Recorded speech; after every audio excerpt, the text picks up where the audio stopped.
আসসালামু আলাইকুম সবাইকে। মেডিকেল ফাউন্ডেশন ক্লাসের এই লেকচারটিতে আমরা অর্গানিক কেমিস্ট্রির একটা অংশ আলোচনা করব। বেসিক্যালি আমরা জৈব যৌগের বিক্রিয়ার কৌশল এবং অ্যালকেন যে পার্টটুকু আছে এইটুকু আলোচনা করব।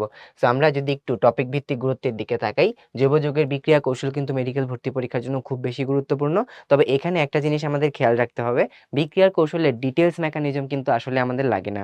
আমাদের যে টেক্সট বইগুলো আছে, টেক্সট বইগুলোর মধ্যে দেখা যায় কি বিভিন্ন বইতে বিক্রিয়ার কৌশলের মধ্যে সমস্ত বিক্রিয়া একসাথে আলোচনা করা আছে, কিন্তু এটা আমাদের ক্লাসের জন্য আসলে এই প্যাটার্নটা স্টুডেন্ট ফ্রেন্ডলি না। সো আমরা যেভাবে ক্লাসগুলো সাজিয়েছি সেটা হলো কি, অ্যাজ এ হোল বিক্রিয়ার মেকানিজম গুলাকে প্রথমে একসাথে পড়ে নিব, তারপরে আমরা বিভিন্ন সমগোত্রীয় শ্রেণীতে কোন বিক্রিয়াটা কোন সমগোত্রীয় শ্রেণীর অন্তর্ভুক্ত ওই জায়গাতেই কিন্তু আলোচনা করব। সো আমরা আজকে এখান থেকে শুরু করছি বিক্রিয়ার কৌশল এবং অ্যালকেন। সো টপিকের গুরুত্ব বিবেচনায় বোঝা যাচ্ছে যে বিক্রিয়া কৌশলটা বেশি ইম্পর্টেন্ট, তাই 3 স্টার অ্যালকেন 2 স্টার, ঠিক আছে। ওকে, তো চলো আমরা শুরু করি সমযোজী বন্ধনের বিভাজনের প্রকারভেদ। আমরা জেনে এসেছি এরকম যে জৈব যৌগের মধ্যে সমযোজী বন্ধন হয়ে থাকে। এখন আমি যদি একটা বিক্রিয়া ঘটাইতে চাই, আমাকে প্রথমেই যে কাজটা করতে হবে সেটা হলো বন্ধনের বিভাজন করতে হবে। সো একটা সমযোজী বন্ধন কিভাবে বিভাজন হইতে পারে, সো আমাদের বিভিন্ন মেথড বা মেকানিজম আছে। তো প্রথম যেই মেকানিজমটা বন্ধন বিভাজনের, সেই মেকানিজমটাকে বলি আমরা সুষম বিভাজন, ঠিক আছে। সেই মেকানিজমটাকে বলি আমরা সুষম বিভাজন, ইংলিশে বলা হয় হোমোলাইসিস, ঠিক আছে। এই সুষম বিভাজন হলে কি হয়, আমরা যদি একটু এখানে খেয়াল করি, ধরো এই যে একটা পরমাণু আছে বা যে কোনো একটা যৌগ আছে, ঠিক আছে। ধরো একটা যৌগ আছে, ধরো এই যে এক্স এর সাথে আরেকটা এক্স, ধরো এরকম একটা যৌগ আছে, দুইটা সমযোজী বন্ধনে আবদ্ধ অবস্থায় আছে।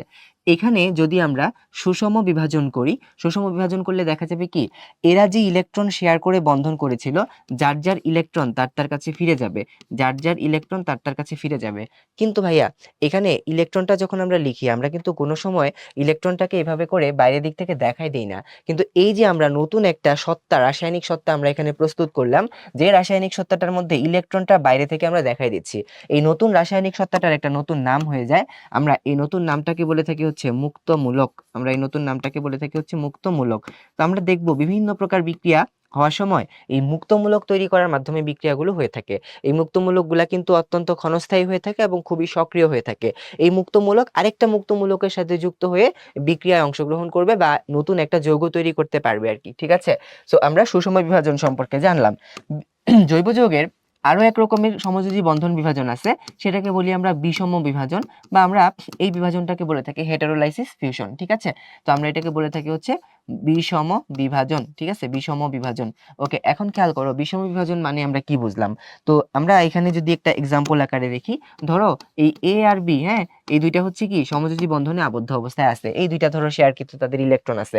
এখানে যদি বিষম বিভাজন হয়, ধরো তাইলে ব্যাপারটা এরকম হয়, দুইটা ইলেকট্রন যে কোনো একটার দিকে ফিরে গেছে। সো দুইটা ইলেকট্রন যদি যে কোনো একদিকে ফিরে যায়, তাহলে ওই দিকে হচ্ছে নেগেটিভিটি হবে, আর যেদিক থেকে ইলেকট্রন চলে গেছে ওই দিকে হচ্ছে পজিটিভিটি হবে। তাহলে একদিকে নেগেটিভিটি একদিকে পজিটিভিটি, ঠিক আছে। সো এই যে এরকম এখানে দেখো একটা নেগেটিভ এবং পজিটিভ আমরা অংশ পেলাম না, এদের রাসায়নিক সত্তারও আবার আলাদা নাম আছে, ঠিক আছে। তাহলে এখানে আমরা বেসিক্যালি তৈরি করতে পারি হচ্ছে নিউক্লিওফাইল অথবা ইলেকট্রোফাইল। এখন এখানে আমরা তাহলে নতুন টার্ম শিখলাম নিউক্লিওফাইল এবং ইলেকট্রোফাইল। এখন নিউক্লিওফাইল কে হবে, যে কিনা নিজে নেগেটিভ, সে চাইবে কি পজিটিভের সাথে যুক্ত হইতে। সো তাকে বলবো আমরা নিউক্লিওফাইল, ঠিক আছে, তাকে বলবো আমরা নিউক্লিওফাইল, ঠিক আছে। তাহলে তাকে বলতেছি আমরা নিউক্লিওফাইল। আচ্ছা, এখানে অর্থ বুঝলেই জিনিসটা সহজ হয়ে যায়। ফাইল মানে হচ্ছে কি অ্যাফিনিটি বা আকর্ষণ, আর নিউক্লিয় কথাটার মানে হচ্ছে পজিটিভ বা নিউক্লিয়াসের প্রতি, ঠিক আছে। এখন দেখো, যে জিনিসটা নিজে হচ্ছে পজিটিভ ছিল, সে কি চাইবে নেগেটিভের সাথে যুক্ত হইতে। এখন এখানে যে জিনিসটা নেগেটিভের সাথে যুক্ত হইতে চাচ্ছে, আমরা তাকে রাসায়নিকভাবে নাম দিয়েছি ইলেকট্রোফাইল, ঠিক আছে, ইলেকট্রোফাইল। ইলেকট্রো দিয়ে বোঝানো হচ্ছে এই জিনিসটা নেগেটিভের সাথে অ্যাটাচ হতে চাচ্ছে বা নেগেটিভের প্রতি তার হচ্ছে আকর্ষণ আছে, ঠিক আছে। ফাইল, ফাইল মানে তো আকর্ষণ, আমরা সবাই জানি। এখন আসি আমাদেরকে যেটা শিখতে হবে, পরীক্ষায় প্রশ্ন আসে নিচের কোনটি ইলেকট্রোফাইল, নিচের কোনটি নিউক্লিওফাইল। এবং আমরা যখন বিক্রিয়ার মেকানিজম দেখব, তখন দেখব কি কিছু বিক্রিয়া হচ্ছে ইলেকট্রোফাইল তৈরি করার মাধ্যমে, আর কিছু বিক্রিয়া হচ্ছে নিউক্লিওফাইল তৈরি করার মাধ্যমে। সো এই প্রশ্নগুলোকে আমরা কিভাবে সহজে আনসার করতে পারবো বা কোনটা ইলেকট্রোফাইল কোনটা নিউক্লিওফাইল সহজে চিনতে পারবো, তার কিছু পদ্ধতি আছে। সো নিউক্লিওফাইলকে দেখো আমরা এখানে দেখাইছি যে ঋণাত্মক নিউক্লিওফাইল এবং প্রোষ নিউক্লিওফাইল হিসেবে। সো যারা কিনা অ্যানায়ন, আমরা যত ধরনের অ্যানায়ন পাবো, হ্যাঁ, অ্যাকচুয়ালি সকল অ্যানায়নই কি হয়ে থাকবে, আমাদের এরা কি চাইবে, পজিটিভের সাথে যুক্ত হইতে চাইবে। অ্যানায়ন যেহেতু পজিটিভের সাথে যুক্ত হইতে চাইবে, তার মানে হচ্ছে আমরা বলতে পারি অ্যানায়নগুলা কি হবে, এক একটা নিউক্লিওফাইল হিসেবে কাজ করবে। যেমন দেখো এখানে যতগুলো অ্যানায়ন আছে, হ্যাঁ সবগুলো অ্যানায়নই কিন্তু এক একটা নিউক্লিওফাইল হিসেবে কাজ করবে। এখন আসো, নিউক্লিওফাইল কি তাহলে প্রশম হতে পারে? হতে পারে। তো তো প্রশম নিউক্লিওফাইল হওয়ার জন্য কি হইতে হবে, মানে যার মধ্যে ইলেকট্রন বেশি আছে। কারণ ইলেকট্রন বেশি আছে এরকম যৌগ কারা আছে, ধরো যার মধ্যে লোন পেয়ার ইলেকট্রন আছে, ঠিক আছে, যার মধ্যে হচ্ছে কি আছে, লোন পেয়ার ইলেকট্রন আছে। যেমন দেখো এখানে অ্যালকোহলের মধ্যে লোন পেয়ার ইলেকট্রন আছে, অ্যামোনিয়াতে লোন পেয়ার ইলেকট্রন আছে, পানির মধ্যে লোন পেয়ার ইলেকট্রন আছে, ফসফিনের মধ্যে লোন পেয়ার ইলেকট্রন আছে। এছাড়া এই যে অ্যামিন, হ্যাঁ এর মধ্যেও কি আছে, লোন পেয়ার ইলেকট্রন আছে। তো যাদের মধ্যে লোন পেয়ার ইলেকট্রন আমরা দেখতে পাচ্ছি, এরা সবাই প্রশম নিউক্লিওফাইল হিসেবে কাজ করবে। এবার আসো ইলেকট্রোফাইল। ইলেকট্রোফাইল কি আছে দেখো এখানটাতে, ধনাত্মক ইলেকট্রোফাইল। ধনাত্মক ইলেকট্রোফাইল মানে হচ্ছে কি, সাধারণত যতগুলা ক্যাটায়ন আছে, ক্যাটায়ন গুলা হচ্ছে ধনাত্মক ইলেকট্রোফাইল হিসেবে কাজ করবে। ঠিক আছে, এই যে ধনাত্মক ইলেকট্রোফাইল, যত ক্যাটায়ন আছে দেখো সমস্ত ক্যাটায়নই হচ্ছে কি ধনাত্মক ইলেকট্রোফাইল হিসেবে কাজ করবে। তাহলে ভাইয়া প্রশম ইলেকট্রোফাইল কারা? সাধারণত আমরা বলে থাকি হচ্ছে যাদের মধ্যে অষ্টক সংকোচন আছে, অথবা যারা কিনা লুইস অ্যাসিড রূপে কাজ করে, অথবা যারা কিনা লুইস অ্যাসিড রূপে কাজ করে। তাহলে লুইস অ্যাসিড অথবা যাদেরকে বলতেছি আমরা অষ্টক সংকোচন, যাদের অষ্টক সংকোচন আছে, এরা সবাই হচ্ছে প্রশম ইলেকট্রোফাইল হিসেবে কাজ করে। এখন তুমি চিন্তা করো, অষ্টক সংকোচন থাকলে তার মধ্যে শেষ কক্ষপথে যতগুলা ইলেকট্রন থাকা সম্ভব, সবগুলা ইলেকট্রন নাই, কিছু ইলেকট্রন কম আছে। তার মানে কি, সে কি করতে পারে, আরো ইলেকট্রন একসেপ্ট করতে পারে। যেহেতু সে আরো ইলেকট্রন একসেপ্ট করতে পারতেছে, তার মানে হচ্ছে তার ইলেকট্রনের প্রতি অ্যাফিনিটি আছে। তো এরকম কথা আমরা লিখতে পারি যে হচ্ছে আমাদের অ্যালুমিনিয়াম ট্রাইক্লোরাইড, বোরন ট্রাইফ্লোরাইড, ঠিক আছে, ferric chloride, sulphur trioxide, zinc chloride, এরা সবাই প্রশম ইলেকট্রোফাইল হিসেবে কাজ করবে। এখন আসো, জৈব যৌগের বিক্রিয়ার কৌশলের আরেকটা গুরুত্বপূর্ণ হলো কি, এই যে ফ্রি রেডিকেল বা যেটাকে আমরা মুক্তমূলক বলেছি, এটা কার্বোক্যাটায়ন, কার্বনায়ন, এই জিনিসগুলার সক্রিয়তা এবং স্থায়িত্বের ক্রমগুলা কিরকম, কে বেশি সক্রিয়, কে বেশি স্থায়ী। সো এই কার্বোক্যাটায়ন, কার্বনায়ন টার্ম দুইটা তোমাদের কাছে নতুন, এটা একটু আমরা শিখে নেই চলো। ধরো এই যে কার্বন কার্বন যখন বন্ধনে থাকে, ঠিক আছে, কার্বন কার্বন যখন বন্ধনে থাকে, এটা যখন বিষম বিভাজন হয়, এটা যখন বিষম বিভাজন হইল, ধরো এখানে যখন বিষম বিভাজন হয়, তখন দেখো তো এই যে কার্বনের সাথে, ধরো এখানে কিছু একটা যুক্ত আছে, হ্যাঁ কিছু একটা যুক্ত আছে কার্বনের সাথে, একদিকে পজিটিভ হইছে, আর এই কার্বনের সাথে একদিকে হচ্ছে নেগেটিভ হইছে। এখন তুমি চিন্তা করো, যেই দিকে হচ্ছে কার্বনের সাথে পজিটিভ হইছে, আমরা এটাকে বলতেছি হচ্ছে কার্বোক্যাটায়ন, কার্বোক্যাটায়ন, ঠিক আছে, এটাকে বলতেছি আমরা কার্বোক্যাটায়ন। অথবা এটারই আরেকটা নাম আছে হচ্ছে কার্বোনিয়াম আয়ন, এটারই আরেকটা নাম হলো কি, কার্বোনিয়াম আয়ন, এটারই আরেকটা নাম হলো কার্বোনিয়াম, ঠিক আছে, কার্বোনিয়াম আয়ন। ওকে, কার্বোনিয়াম আয়ন। আর যেটা হচ্ছে নেগেটিভ হলো, এই নেগেটিভ যেটা হলো, নেগেটিভ যে অংশটা হলো, এই অংশটুকুর নাম হলো কার্বানায়ন, এই অংশটুকুর নাম হয় হচ্ছে কার্বানায়ন, ঠিক আছে, এই অংশটুকুর নাম হয় হচ্ছে কার্বানায়ন। ঠিক আছে, তাহলে তাহলে এই যে এই জিনিসটার মাধ্যমে আমরা কিন্তু এখান থেকে এই সুষম বিভাজন এবং বিষম বিভাজনের মাধ্যমে কার্বোক্যাটায়ন, কার্বানায়নও তৈরি করতে পারি। আর ফ্রি রেডিক্যাল কি জিনিস, এটা মুক্তমূলকেরই আরো একটা নাম। এখন তুমি চিন্তা করো, এই যে ফ্রি রেডিক্যাল যেটা আছে না, এটা বিভিন্ন ধরনের হইতে পারে। কিরকম ধরনের হইতে পারে, আমরা এটারও একটা ক্লাসিফিকেশন পাই। যেমন তুমি চিন্তা করো, এটাতে ধরো এমন একটা ফ্রি রেডিক্যাল তৈরি করলো, ধরো এমন একটা ফ্রি রেডিক্যাল তৈরি করলো, যেই ফ্রি রেডিক্যালটার তিন দিক থেকে, যেই ফ্রি রেডিক্যালটার তিন দিক থেকে এখানে হচ্ছে অ্যালকাইল গ্রুপ যুক্ত আছে, ঠিক আছে, যেই ফ্রি রেডিক্যালটার তিন দিক থেকে অ্যালকাইল গ্রুপ যুক্ত আছে।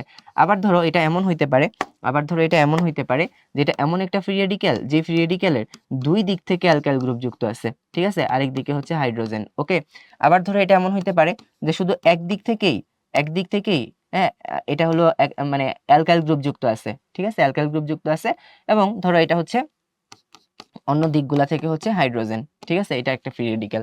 আবার ধরো সবগুলাই হাইড্রোজেন, যেটাকে আমরা বলতেছি হচ্ছে মিথাইল ফ্রি রেডিক্যাল, তাহলে এটা একটা মিথাইল ফ্রি রেডিক্যাল তৈরি হলো। ওকে, তাহলে এই যে ফ্রি রেডিক্যালের যে আমরা গঠনগুলা দেখতে পাই, এই যে আমরা এখানে গঠনগুলা যে দেখলাম, এই গঠনগুলার ভিন্ন ভিন্ন নাম আছে। তো এদেরকে আমরা বলতে পারি হচ্ছে, এটাকে বলতেছি হচ্ছে একটা 3 ডিগ্রি ফ্রি রেডিক্যাল, এটাকে বলতেছি 2 ডিগ্রি ফ্রি রেডিক্যাল, এটাকে বলতেছি আমরা 1 ডিগ্রি ফ্রি রেডিক্যাল, এটাকে বলতেছি আমরা মিথাইল ফ্রি রেডিক্যাল, ঠিক আছে, এটাকে বলতেছি আমরা মিথাইল মুক্তমূলক, ঠিক আছে, মিথাইল মুক্তমূলক, মিথাইল মুক্তমূলক, ঠিক আছে, এটা হলো মিথাইল মুক্তমূলক। ওকে, এখন ব্যাপারটা হলো কি, একটা মুক্তমূলক যখন বিক্রিয়া করবে, তখন ওই মুক্তমূলকটাই দ্রুত বিক্রিয়া করবে যে বেশি সক্রিয়। তার মানে মুক্তমূলকের সক্রিয়তাটা ডিপেন্ড করতেছে কত দ্রুত রিঅ্যাকশন করতেছে। এখন বোঝার ব্যাপার হলো একটা মুক্তমূলক কিন্তু আরেকটা মুক্তমূলকের সাথেই যুক্ত হবে। তাহলে একটা মুক্তমূলককে বিক্রিয়া করতে হলে আরেকটা মুক্তমূলকের কাছাকাছি আসতে হবে। তখনই এরা সবচাইতে দ্রুত বিক্রিয়া করবে যখন দুইটার মধ্যে আকর্ষণ সবচেয়ে বেশি হয়। এখন এখানটাতে একটা জিনিস খেয়াল করার আছে, আমরা সবসময়ই জানি যে যখন সমযোজী বন্ধনে আবদ্ধ থাকে দুইটা পরমাণু, তাদের মধ্যে তড়িৎ ঋণাত্মকতার একটা পার্থক্য মাঝে মাঝে আমরা দেখতে পাই। তো এখানে আমরা দেখতে পাই এই হাইড্রোজেনের তড়িৎ ঋণাত্মকতা হচ্ছে কত 2.1, আর কার্বনের তড়িৎ ঋণাত্মকতা কত হচ্ছে 2.5। তাহলে এই যে এখানে আমরা একটা যে তড়িৎ ঋণাত্মকতার পার্থক্য পাইলাম, হাইড্রোজেনের 2.1 আর কার্বনের হচ্ছে কি 2.5। তো এই দিক থেকে কার্বন কি করবে, নিজের দিকে ইলেকট্রন টেনে রাখবে। সো এই যে এইভাবে করে মিথাইল গ্রুপ যেভাবে করে নিজ নিজ কার্বনের দিকে ইলেকট্রন টেনে রাখে, এভাবে করে আমরা একটা অনুসিদ্ধান্তে পৌঁছাইতে পারি এরকম কথায় যে ভাইয়া অ্যালকাইল গ্রুপ হচ্ছে ইলেকট্রন দাতা গ্রুপ বা ইলেকট্রন পুশিং গ্রুপ। ও হচ্ছে যেদিকে থাকবে সেদিকে হচ্ছে ইলেকট্রন ডেনসিটি বাড়াই দিবে। তাহলে এই জায়গাটাতে তুমি যদি চিন্তা করো, আমাদের এই যে কার্বনটা বা এই যে ফ্রি রেডিক্যালটা ও কি করতেছে, তিন দিক থেকে ইলেকট্রন পাচ্ছে। তাহলে ওর তিন দিক থেকে যখন ইলেকট্রন ওকে পুশ করতেছে, ওর চারদিকে ইলেকট্রনের ডেনসিটি মোটামুটি বেড়ে গেছে। আর এখানে আমরা দেখতে পাচ্ছি দুই দিক থেকে ইলেকট্রন পুশ করতেছে, ওর চারদিকে মোটামুটি একটা ইলেকট্রন ডেনসিটি বাড়ছে। তবে এটা কিন্তু এই 3 ডিগ্রির মতো অত বেশি হয় নাই।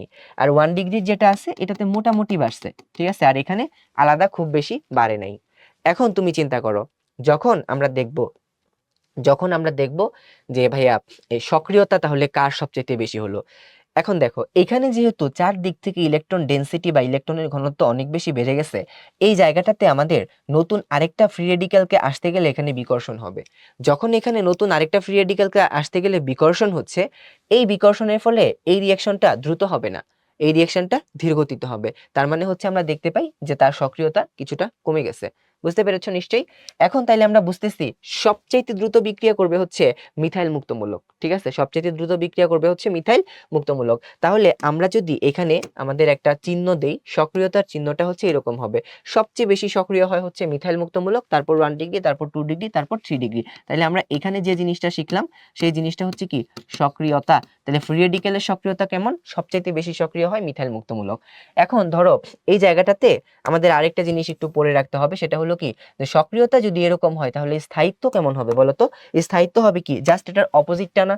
তাহলে আমরা যদি চিন্তা করি যে আমাদের এই ফ্রি রেডিক্যালের জন্য স্থায়িত্বটা কি হবে, আমাদের এই ফ্রি রেডিক্যালের জন্য স্থায়িত্ব মানে সবচেয়ে বেশি স্থায়ী কে হবে, সবচেয়ে বেশি স্থায়ী হবে কিন্তু 3 ডিগ্রি ফ্রি রেডিক্যাল, তারপরে হইলো 2 ডিগ্রি ফ্রি রেডিক্যাল, তারপরে হইলো 1 ডিগ্রি ফ্রি রেডিক্যাল, তারপরে হইছে আমাদের এই মিথাইল ফ্রি রেডিক্যাল, ঠিক আছে। তাহলে পরীক্ষায় কিন্তু ভাইয়া দুইটাই প্রশ্নে আসতে পারে, প্রশ্ন হতে পারে স্থায়িত্বের ক্রম, প্রশ্ন হতে পারে সক্রিয়তার ক্রম।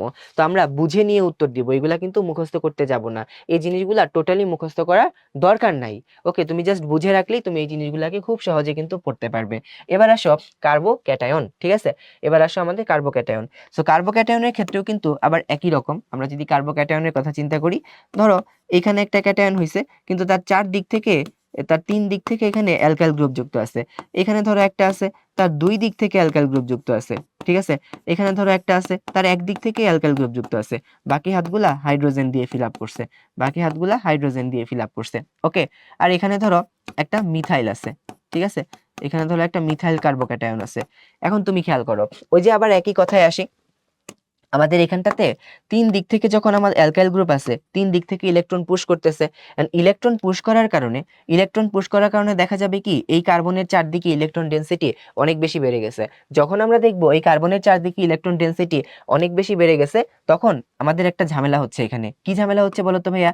কারণ ও নিজে হচ্ছে কি পজিটিভ, ও নিজে পজিটিভ, কিন্তু চার দিক থেকে ইলেকট্রন ঘনত্ব বেড়ে যাওয়ার কারণে তার পজিটিভ চার্জের মানে দক্ষতাটা কিন্তু কমে গেছে, বা পজিটিভ চার্জের ঘনত্বটা কিন্তু কমে গেছে, কারণ নেগেটিভ এসে কিছুটা নিউট্রাল করে দিছে তাকে।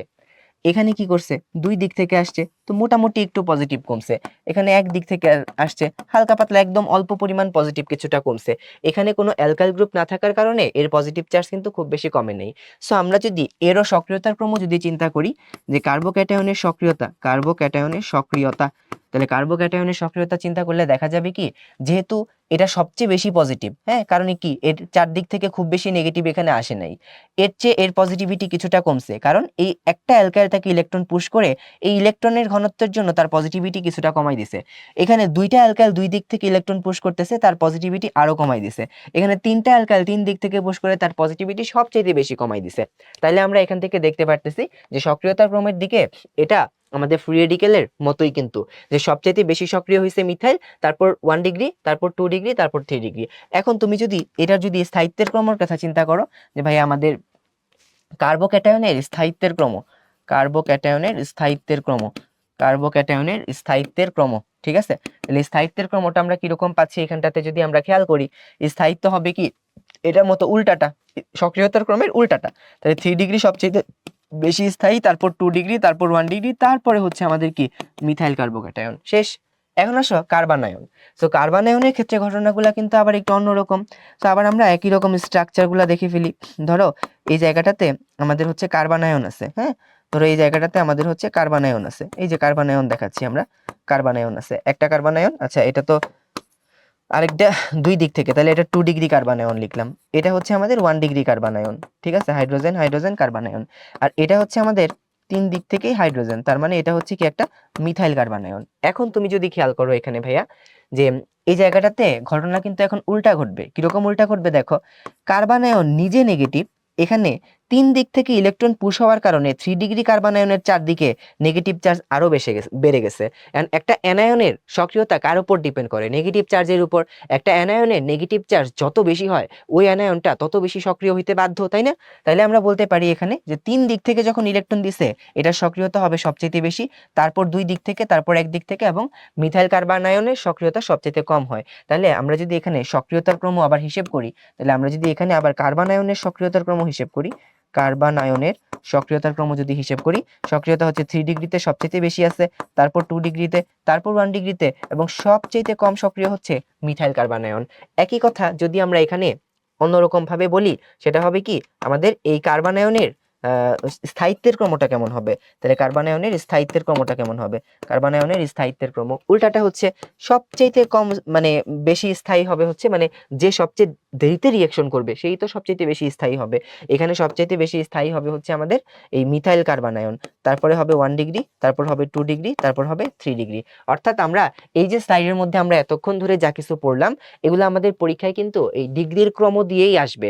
স্থায়িত্বের ক্রম বলো, আরেকটা হলো কি সক্রিয়তার ক্রম বলো। জাস্ট একটা জিনিস মাথায় রাখবা, একদম সংক্ষেপে বলি, যে মুক্তমূলক এবং কার্বোক্যাটায়ন এগুলা হচ্ছে যখন মিথাইল মুক্তমূলক মিথাইল কার্বোক্যাটায়ন আছে তখন সক্রিয়তা সবচেয়ে বেশি। আর কার্বানায়নের ক্ষেত্রে 3 ডিগ্রি কার্বানায়নের সক্রিয়তা সবচেয়ে বেশি। জাস্ট একটু মাথায় রাখতে হবে যে কার্বানায়ন সে নিজে নেগেটিভ, এন্ড একটা অ্যানায়ন যখন যত বেশি নেগেটিভ হবে তত বেশি সক্রিয় হবে। তাহলে এখন যখন এটা তিন দিক থেকে অ্যালকাইল গ্রুপ থাকবে, অ্যালকাইল গ্রুপ মানে তো ইলেকট্রন পুশিং গ্রুপ, তার মানে কি তার সক্রিয়তা বাড়তেছে, তার মানে 3 ডিগ্রি কার্বানায়নের সক্রিয়তা সবচেয়ে বেশি। ওকে, আবার দেখো 3 ডিগ্রি কার্বানায়নের সক্রিয়তা যেভাবে ইলেকট্রন পুশ করার কারণে বেড়ে গেছে, একই কথা কিন্তু এই এই ফ্রি রেডিক্যাল এবং কার্বোক্যাটায়নের সময় উল্টা হিসেবে কাজ করতেছে, যে তিন দিক থেকে ইলেকট্রন পুশ করার কারণে 3 ডিগ্রি কার্বোক্যাটায়নের সক্রিয়তা সবচেয়ে কম, এবং তিন দিক থেকে ইলেকট্রন পুশ করার কারণে ইলেকট্রন ডেনসিটি বেড়ে যাওয়ার কারণে এই ফ্রি রেডিক্যালের ক্ষেত্রে যেরকম সবচেয়ে কম হলো, কার্বোক্যাটায়নের ক্ষেত্রেও এটা সবচেয়ে কম হয়, ঠিক আছে? সো আমরা এই জিনিস শিখে ফেললাম, এখান থেকে পরীক্ষা খুব ফ্রিকোয়েন্টলি বিভিন্ন জায়গায় আমরা প্রশ্ন আসতে দেখি। এখন আসো জৈব যৌগের বিক্রিয়ার কৌশল। আমরা প্রধানত জৈব যৌগের মধ্যে মোট 4 রকমের বিক্রিয়া দেখতে পাই: সংযোজন বিক্রিয়া, প্রতিস্থাপন বিক্রিয়া, অপসারণ বিক্রিয়া, সমানুকরণ বিক্রিয়া। এখন খেয়াল করো, সংযোজন বিক্রিয়া এটা মানে আমরা কি বুঝি অ্যাকচুয়ালি? তো তুমি যদি চিন্তা করো যে ভাইয়া সংযোজন বিক্রিয়া মানে কি, সংযোজন বিক্রিয়া মানে হচ্ছে এই যে পাই বন্ধন, পাই বন্ধন ভেঙে সিগমা বন্ধন তৈরি হওয়া, অথবা আমরা যদি অন্য ভাষায় বলি দ্বিবন্ধন যেটা আছে এটা ভেঙে একটা একক বন্ধন তৈরি হওয়া, এটাই হচ্ছে কি সংযোজন বিক্রিয়া। তাহলে যেখানে পাই বন্ধন আছে বা দ্বিবন্ধন বা ত্রিবন্ধন আছে সেখানেই আমরা সংযোজন বিক্রিয়া দেখতে পারবো, অন্যথায় কিন্তু সংযোজন বিক্রিয়া দেখা যাওয়া সম্ভব নয়। এখন এই জায়গাটায় চিন্তা করো, এই সংযোজন বিক্রিয়া কি কিভাবে হইতে পারে? এটা ফ্রি রেডিক্যাল দিয়ে হইতে পারে, নিউক্লিওফাইল দিয়ে হইতে পারে, ইলেকট্রোফাইল দিয়ে হইতে পারে। যখন একটা ইলেকট্রোফাইলের সহায়তায় সংযোজন বিক্রিয়া হবে ওইটাকে বলবো ইলেকট্রোফিলিক সংযোজন বিক্রিয়া। যখন একটা নিউক্লিওফাইলের সহায়তায় সংযোজন বিক্রিয়া হবে আমরা কিন্তু এটাকে বলবো একটা নিউক্লিওফিলিক সংযোজন বিক্রিয়া। আর ফ্রি রেডিক্যাল বা মুক্তমূলক দিয়ে হলে ফ্রি রেডিক্যাল সংযোজন বিক্রিয়া। এখন আসি আমরা কোন বিক্রিয়াটা কোথায় কিভাবে ঘটতেছে। তো একদম সহজ জিনিস, কঠিন কিছুই না। আমরা বলছি সংযোজন বিক্রিয়া মানে কি পাই ভেঙে সিগমা হবে, মানে দ্বিবন্ধন বা ত্রিবন্ধন ভেঙে একক বন্ধন হবে। এখন দ্বিবন্ধনওয়ালা কার্যকরীমূলক কারা কারা আছে দেখো তো ভাইয়া, কার্বন কার্বন ডাবল বন্ড আছে, কার্বন কার্বন ট্রিপল বন্ড আছে, অর্থাৎ আমরা এখানে বলতে পারি অ্যালকিন এবং অ্যালকাইন আছে, তাই তো। এছাড়া আরেকটা আছে হচ্ছে এই যে কার্বনিল মূলক আছে, কার্বনিল মূলক আছে। এখন যখন এই কার্বনিল মূলকের স্ট্রাকচারের দিকে দেখবা তুমি, তখন দেখো একটা জিনিস খেয়াল করা যায়, কার্বনিল মূলকের স্ট্রাকচারের ক্ষেত্রে একটা জিনিস খেয়াল করা যায়, এই অক্সিজেন ও কি কার্বনের চেয়ে বেশি তড়িৎ ঋণাত্মক না, তো ওইদিকে নেগেটিভিটি হবে, এইদিকে পজিটিভিটি হবে। তাহলে যখন কার্বনের দিকে পজিটিভিটি হইছে তখন কার্বনকে কে অ্যাটাক করবে, তখন কার্বনকে কে অ্যাটাক করবে, মানে আক্রমণকারী বিকারক হিসেবে কার্বনের কাছে তখন কে সহজে আসতে পারবে, যে পজিটিভ চার্জ চায়। এন্ড পজিটিভ চার্জ কে চায়, পজিটিভ চার্জ চায় হচ্ছে নিউক্লিওফাইল। তার মানে এই যে আমাদের কার্বনিল মূলক যখন থাকবে, কার্বনিল মূলক যখন থাকবে, এই কার্বনিল মূলকের মধ্যে নিউক্লিওফিলিক, ঠিক আছে, নিউক্লিওফিলিক, তাহলে কার্বনের মধ্যে আমরা দেখব এখানটাতে আমাদের যে রিঅ্যাকশনটা ঘটতেছে নিউক্লিওফিলিক, নিউক্লিওফিলিক সংযোজন বিক্রিয়া ঘটবে এখানে। ওকে, আবার খেয়াল করো, যখন দ্বিবন্ধন ত্রিবন্ধন হয়েছে তখন এই কার্বনের চারদিকে ইলেকট্রন ডেনসিটি বেশি, তো ইলেকট্রন ডেনসিটি বেশি হওয়ার কারণে এখানে যে অ্যাটাক করবে সে হবে কি একটা ইলেকট্রোফাইল, এখানে আক্রমণকারী বিকারকটা হবে হচ্ছে একটা ইলেকট্রোফাইল। ওকে, একটা ইলেকট্রোফাইল। আচ্ছা, এটা তাহলে লিখি নিউক্লিওফাইল। আর যেখানে নিউক্লিওফাইল এসে অ্যাটাক করতেছে ওটাকে বলবো নিউক্লিওফিলিক সংযোজন বিক্রিয়া, ঠিক আছে। আর যেখানে ইলেকট্রোফাইল এসে অ্যাটাক করতেছে ওটাকে বলবো ইলেকট্রোফিলিক সংযোজন বিক্রিয়া। তাহলে আমরা সংযোজন বিক্রিয়া দেখতে পাইলাম, অ্যালকিন এবং অ্যালকাইনে ইলেকট্রোফিলিক সংযোজন বিক্রিয়া হয়। অ্যালডিহাইড কিটোন যেখানে কার্বনিল মূলক আছে সেখানে হয় নিউক্লিওফিলিক সংযোজন বিক্রিয়া। ওকে, ডান। এখন আসো বেনজিন, বেনজিনের মধ্যে যখন হাইড্রোজেন এবং ক্লোরিন এগুলা যখন সংযোজন হয়, এই সংযোজন বিক্রিয়াটা ফ্রি রেডিক্যাল মেকানিজমের মাধ্যমে হয়ে থাকে। কারণ হলো এই বেনজিনের যে রিংটা থাকবে, বেনজিনের যে রিংটা থাকবে, ওকে, এই যে বেনজিনের যে রিংটা থাকবে, বেনজিনের ভেতরের যে রিংটা থাকবে, ঠিক আছে, অ্যাকচুয়ালি আমাদের কি করতে হবে, এই পাই বন্ধন গুলাকে ভাঙতে হবে। সো আমরা এটাকে একটু দেখাই, বেনজিনের রেজোনেটিং স্ট্রাকচারটা এরকম অবস্থায় ধরো আছে, হ্যাঁ, ধরো এরকম অবস্থায় আছে, পাই বন্ধন আছে। এই পাই বন্ধন গুলাকে ভাঙতে হইলে আমাদের এখানে ফ্রি রেডিক্যাল লাগবে, ফ্রি রেডিক্যাল ছাড়া ভাঙা সম্ভব হয় না। এই কারণে বলা হয় বেনজিনের সংযোজন বিক্রিয়া সাধারণত ফ্রি রেডিক্যাল মেকানিজমে হয়ে থাকে। ঠিক আছে, ডান। এবার আসো প্রতিস্থাপন বিক্রিয়া, একই রকম ইলেকট্রোফিলিক হয়, নিউক্লিওফিলিক হয়, ফ্রি রেডিক্যাল হয়ে থাকে। এন্ড ইলেকট্রোফিলিক প্রতিস্থাপন বিক্রিয়া আমরা কোথায় পাবো, ইলেকট্রোফিলিক প্রতিস্থাপন বিক্রিয়া আমরা বেনজিনে পেয়ে থাকি। ওই যে বেনজিনের যে হ্যালোজিনেশন, বেনজিনের যে ক্লোরিনেশন, ঠিক আছে, মানে তারপরে হলো আমরা যেটাকে বলি নাইট্রেশন, ফিডেল ক্রাফট বিক্রিয়া যেগুলো হয় সবগুলোই হচ্ছে কি ইলেকট্রোফিলিক প্রতিস্থাপন বিক্রিয়া। এইটাতে কি ঘটে, এটাতে হচ্ছে বেনজিন রিংটা যেটা আছে, ঠিক আছে, বেনজিন রিংটা তো অক্ষত থাকবে, বেনজিনের যে হাইড্রোজেন আছে ওই হাইড্রোজেনটাকে এটা প্রতিস্থাপন করে। সো এটা প্রতিস্থাপন করার জন্য একটা ইলেকট্রোফাইল দরকার হয়, ঠিক আছে। আবার খেয়াল করো, যখন হ্যালো অ্যালকেন আছে, হ্যালো অ্যালকেন মানে কি, এই যে অ্যালকাইল হ্যালাইডের কথা যদি আমরা চিন্তা করি, এই যে অ্যালকাইল হ্যালাইডের কথা যদি আমরা চিন্তা করি, সো এইখানেও দেখো এই হ্যালোজেন কি করতেছে, নিজের দিকে ইলেকট্রন টান দিয়ে রাখছে না, তো এই মানে যেটা আমার কার্বন এদিকে কি পজিটিভ থাকতেছে, সো পজিটিভের কাছে কে এসে অ্যাটাক করবে, নিউক্লিওফাইল এসে অ্যাটাক করবে। এই জন্য আমরা এখানে দেখতে পাই নিউক্লিওফিলিক প্রতিস্থাপন বিক্রিয়া। এখন নিউক্লিওফিলিক প্রতিস্থাপন বিক্রিয়া নামটা যতটা কঠিন, আমরা যদি এটাকে এসএন বিক্রিয়া বলি নামটা কিন্তু সহজ লাগে, তাই না। এখন আসো আমাদের মুক্তমূলক প্রতিস্থাপন বিক্রিয়া, এটা আমরা অ্যালকেনে দেখতে পাই। ওই যে আমরা অ্যালকেনে যখন হ্যালোজেন সংযোগ মানে প্রতিস্থাপন করি, হাইড্রোজেনকে হ্যালোজেন দিয়ে প্রতিস্থাপন করি, এটা আর কি। এটা সামনে আমরা এই লেকচারেই যখন অ্যালকেন পড়বো তখন দেখাবো ইনশাল্লাহ। ওকে, তারপরে খেয়াল করো অপসারণ বিক্রিয়া, এটা ইলেকট্রোফিলিক হইতে পারে, নিউক্লিওফিলিক হইতে পারে। ইলেকট্রোফিলিক হবে অ্যালকোহলে, নিউক্লিওফিলিক হবে হচ্ছে অ্যালকাইল হ্যালাইডে বা হ্যালো অ্যালকেনের মধ্যে। আর সমানুকরণ বিক্রিয়া তো জৈব যৌগ যেহেতু সমাণু দেখায়, তো একটা সমাণু থেকে আরেকটা সমাণু উৎপন্ন করার যে বিক্রিয়া সেটাই হচ্ছে সমানুকরণ বিক্রিয়া। তাহলে আমরা এখানে দেখতে পাইলাম যে আমাদের জৈব যৌগের প্রধান বিক্রিয়ার যেই মানে প্রকারভেদ আছে, 4 রকমের বিক্রিয়া আমরা দেখতে পাই: সংযোজন, প্রতিস্থাপন, অপসারণ। তো এখানে আমরা একটা কথা বলছিলাম, সংযোজন বিক্রিয়া মানে হচ্ছে, সংযোজন বিক্রিয়া মানে কি পাই বন্ধন ভেঙে সিগমা তৈরি করা, প্রতিস্থাপন মানে কি সিগমা ভেঙে সিগমা তৈরি করা। তার মানে হচ্ছে একক বন্ধনযুক্ত কার্যকরী মূলকের মধ্যে প্রতিস্থাপন বিক্রিয়া হবে। দেখো তো, হ্যালো অ্যালকেন একক বন্ধনযুক্ত, ঠিক আছে, অ্যালকেন এটা একক বন্ধনযুক্ত, ঠিক আছে, ওকে। আর বেনজিনের মধ্যেও দেখো এটা সিগমা ভেঙে সিগমা হইছে যখন প্রতিস্থাপন হইছে, ঠিক আছে, সিগমা ভেঙে সিগমা, পাই কিন্তু এখানে ভাঙে নাই, পাই কিন্তু এখানে ভাঙে নাই, ওকে। এবার আসো অপসারণ বিক্রিয়াতে কি হয়। অপসারণ বিক্রিয়াতে হয় হচ্ছে সিগমা ভেঙে পাই হয়, তার মানে একক বন্ধন থেকে মানে দ্বিবন্ধনে রূপান্তরিত হয় আর কি। যেমন অ্যালকোহল, ঠিক আছে, হ্যালো অ্যালকেন, এগুলা থেকে আমরা যখন তোমার অ্যালকিন বানাই, ওকে, তখন আমরা দেখি এরকম অপসারণ বিক্রিয়া হয়েছে আর কি। ওকে, তো এটাই আমরা এখানে বোঝার চেষ্টা করলাম যে অ্যাকচুয়ালি বিক্রিয়াগুলা কিভাবে ঘটে। এখন আমাদের বিভিন্ন যে ডিটেলস বিক্রিয়া আছে এগুলো আমরা যেটা যেই সমগোত্রীয় শ্রেণীর বিক্রিয়া ওই সমগোত্রীয় শ্রেণীতে ডিটেলস আলোচনা করব। তাহলে প্রশ্ন কেমন আসছে একটু আমরা দেখে ফেলি। অ্যারোমেটিক যৌগে সংযোজন বিক্রিয়ার পদ্ধতি কি, মাত্র পড়লাম না। এই যে দেখো, অ্যারোমেটিক যৌগে মানে বেনজিনে সংযোজন বিক্রিয়া, ফ্রি রেডিক্যাল মেকানিজম, এই যে ফ্রি রেডিক্যাল মেকানিজম শেষ। তারপরে খেয়াল করো, এখানে একটা কোয়েশ্চেন দেওয়া আছে, বলছে এটা হচ্ছে কি, এটা হ্যালোজেনো অ্যালকেন, হ্যালোজেনো অ্যালকেনের সাথে সোডিয়াম হাইড্রোক্সাইডের বিক্রিয়া, ঠিক আছে, উৎপন্ন হয়ে কি উৎপন্ন করবে। এই রিঅ্যাকশনটা তোমরা মোটামুটি সবাই মানে অনেকবার দেখছো আর কি। সো এখানে আমরা একটু সহজ করে বলে দিই, এই যে অ্যালকাইল হ্যালাইড যখন রিঅ্যাকশন করে, অ্যালকাইল হ্যালাইড যখন রিঅ্যাকশন করে, কার সাথে রিঅ্যাকশন করতেছে, এই যে আমাদের সোডিয়াম হাইড্রোক্সাইডের সাথে রিঅ্যাকশন করতেছে, সোডিয়াম হাইড্রোক্সাইডের সাথে রিঅ্যাকশন করতেছে। তখন এই সোডিয়াম হাইড্রোক্সাইডের মাধ্যমের উপর ভিত্তি করে বিক্রিয়ার মেকানিজমটা পরিবর্তন হতে পারে।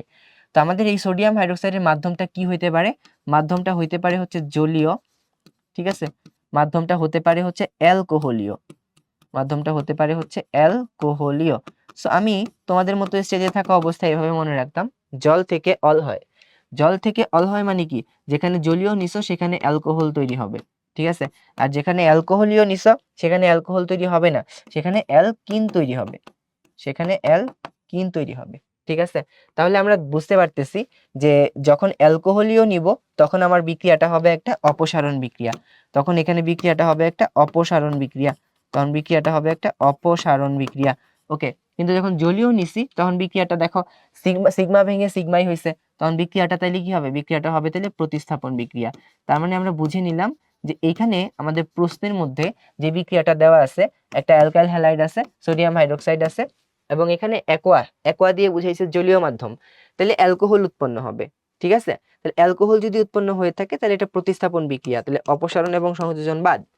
এখন এই অপসারণ এই প্রতিস্থাপনটা কোন ধরনের প্রতিস্থাপন, এটা কি ইলেকট্রোফিলিক প্রতিস্থাপন না কেন্দ্রাকর্ষী প্রতিস্থাপন, এটা কিন্তু ভাইয়া কেন্দ্রাকর্ষী প্রতিস্থাপন, ঠিক আছে, মানে যেটাকে আমরা বলি এসএন বিক্রিয়া, যেটাকে আমরা বলে থাকি এসএন বিক্রিয়া। ইলেকট্রোফিলিক প্রতিস্থাপন কোথায় দেখতে পাই আমরা, বেনজিনের মধ্যে দেখতে পাই, ইলেকট্রোফিলিক প্রতিস্থাপনটা আমরা বেনজিনের মধ্যে দেখতে পাই, ঠিক আছে। ওকে, এখন দেখো যে নিচের কোনটি ইলেকট্রোফাইল, আমরা ইলেকট্রোফাইল কিভাবে চিনি, আমরা ইলেকট্রোফাইল চিনি হচ্ছে যার মধ্যে অষ্টক সংকোচন আছে। আর নিউক্লিওফাইল কিভাবে চিনি, যার মধ্যে হচ্ছে লোন পেয়ার ইলেকট্রন আছে, এই দেখো লোন পেয়ার ইলেকট্রন, এই দেখো লোন পেয়ার ইলেকট্রন, এই দেখো লোন পেয়ার ইলেকট্রন, ঠিক আছে। তো যার মধ্যে লোন পেয়ার ইলেকট্রন আছে তাকে বলতেছি আমরা, লোন পেয়ার ইলেকট্রন থাকলে আমরা তাকে বলতেছি হচ্ছে নিউক্লিওফাইল। তাইলে এখানে যে আছে এই প্রত্যেকেই হলো কি নিউক্লিওফাইল, এই প্রত্যেকেই হলো নিউক্লিওফাইল, ঠিক আছে, প্রত্যেকেই হলো নিউক্লিওফাইল, ঠিক আছে। ওকে, এখন আসো এই যেটা অ্যালুমিনিয়াম ট্রাইক্লোরাইড, এখানে কিন্তু অষ্টক সংকোচন আছে। ভাইয়া বুঝলাম কিভাবে এখানে অষ্টক সংকোচন আছে, কারণ হলো অ্যালুমিনিয়ামের শেষ কক্ষপথে 3টা ইলেকট্রন 3টা ক্লোরিনের সাথে যুক্ত হয়েছে, 3 3 কত হইলো, 6 হইলো, কিন্তু একটা একটা শেষ মানে কক্ষপথে অরবিট মানে একটা অরবিটের মধ্যে কয়টা ইলেকট্রন থাকলে আমরা এটাকে অষ্টক পূর্ণ বলি, 8টা থাকলে, তো এটা যেহেতু 8-এর চাইতে কম আছে তাহলে বুঝতেছি এখানে অষ্টক সংকোচন আছে, তো এটা ইলেকট্রোফাইল। ওকে, আমরা আমাদের পরের টপিকে চলে আসি, সেটা হচ্ছে অ্যালকেন। এখন দেখো, আমরা যখন অ্যালকেন পড়বো বা যখন কোনো সমগোত্রীয় শ্রেণী সম্পর্কে পড়বো তখন আমাদের একটা উদ্দেশ্য থাকবে। প্রথম উদ্দেশ্য হচ্ছে যে এদের কোনো পরিচিতি বা কোনো ভৌত ধর্ম বা কোনো বৈশিষ্ট্য আছে কিনা, ঠিক আছে। প্রথমে আমরা পড়বো হচ্ছে এদের কোনো বৈশিষ্ট্য আছে কিনা, এটা যে কোনো সমগোত্রীয় শ্রেণীগুলা পড়ার সময় প্রযোজ্য হবে। তারপরে আমরা পড়বো যে এই সমগোত্রীয় শ্রেণীগুলা সাধারণ প্রস্তুতি কেমন আছে, এই সমগোত্রীয় শ্রেণীগুলা সাধারণ প্রস্তুতি কি, ঠিক আছে।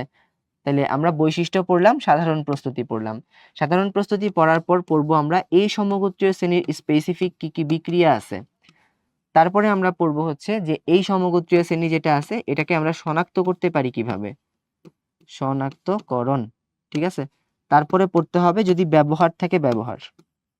তো আমরা যখন জৈব যৌগের কোনো সমগোত্রীয় শ্রেণী সম্পর্কে পড়বো আমাদের সবসময় উদ্দেশ্য থাকবে যে আমরা এই টপিকগুলা টাচ করলাম কিনা, এটা অ্যালকেন পড়ি, অ্যালকিন পড়ি, অ্যালকোহল পড়ি, যাই পড়ি না কেন সবকিছুর ক্ষেত্রে আমাকে এই যে আমরা হেডিং গুলা বললাম এই হেডিং গুলার প্রতি আমাকে খেয়াল রাখতে হবে, ঠিক আছে।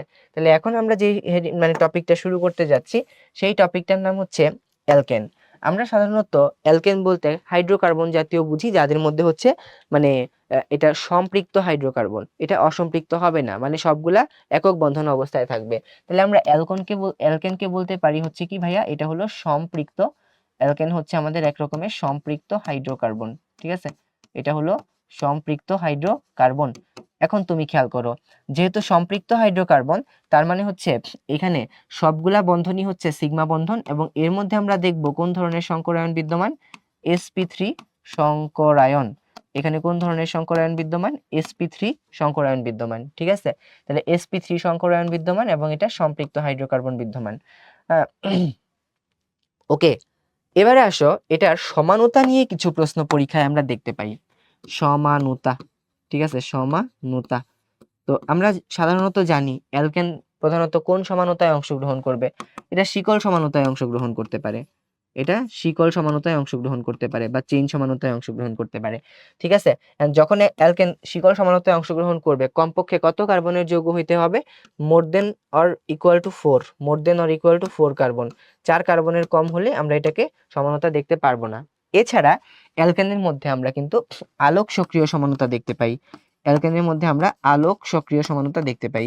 এই জায়গাটা থেকে মাঝে মাঝেই পরীক্ষায় প্রশ্ন আসে যে অ্যালকেনের আলোক সক্রিয় সমাণু হওয়ার জন্য কমপক্ষে কতটি কার্বন প্রয়োজন হয়, ঠিক আছে।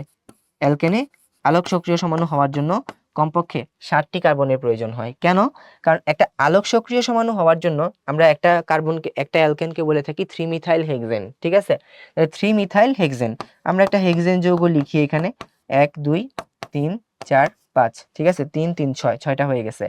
ওকে, তাহলে 3 মিথাইল হেক্সেন, 3 নাম্বার পজিশনে একটা মিথাইল গ্রুপ আছে, ঠিক আছে। তাহলে এখানে একটা হাইড্রোজেন দিলাম, তাহলে এটা হচ্ছে CH3, এটা হচ্ছে CH2, ঠিক আছে।